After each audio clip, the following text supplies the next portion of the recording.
Welcome to the Deep Dive. Today we're taking a close look at some really fascinating source material. We are. Specifically, Ecclesiastes chapter 9. Right, and this chapter, it really throws a pretty profound question at us, doesn't it? It asks, given that everyone basically shares the same final outcome, what does it actually mean to live life under the sun, as it puts it? Yeah, and it doesn't pull any punches, like right from the beginning. The text makes it incredibly clear that everyone, doesn't matter if you're righteous, wicked, clean, unclean. If you sacrifice or if you don't, everybody shares this one common destiny. Which is death. Exactly. Death. That's quite the leveler, isn't it? It sort of dissolves all those earthly distinctions right there in the face of that one certainty. Completely. And it emphasizes that, okay, well, the living, they have hope. Yeah. The dead, well, the text is pretty stark about that. It really is. Says they know absolutely nothing more. Not about what happens down here anyway. And no further reward to look forward to. Nope. Their capacity for love, for hate, even jealousy regarding earthly things, it's gone. And crucially, it says they just have no more part in anything that happens under the sun. Their memory can even fade, right? Forgotten among the living. That's right. So, if that's the universal inevitable end, and our actions or our wisdom down here don't change that final outcome, that oblivion in the grave, the text makes a, kind of surprising turn. It really does. It shifts focus entirely, doesn't it? Yeah. To how one should approach the life they have right now. Precisely. And the instruction that comes next feels almost, counterintuitive, especially after that bleak setup. Definitely. It's basically a command to embrace present joys.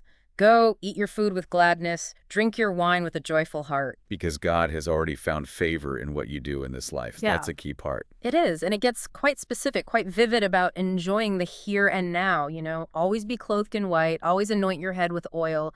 Enjoy life with the one you love, too. It frames this present, sometimes seemingly meaningless life in the grand cosmic sense as your lot, your specific portion given under the sun. Yeah, so the point isn't maybe that life is utterly meaningless, but that its meaning, from this perspective, is found right here, within these limited earthly bounds, precisely because of that shared, finite end. And that call to action, it extends even to our work, our efforts. Which leads to that line, whatever your hand finds to do it with all your might. Because in the grave... Yeah. Well, there's no work there, no planning, no knowledge, no wisdom. Exactly. It's this powerful, almost urgent call to engage fully right now in this life, whatever that involves for you. But then just after that strong push towards, present action and enjoyment, right, the text immediately kind of balances it, doesn't it? It acknowledges the inherent unpredictability of life. It does. It points out that just applying wisdom or effort, it doesn't guarantee success or reward in this world. And that's where we get that really famous line, the race is not to the swift.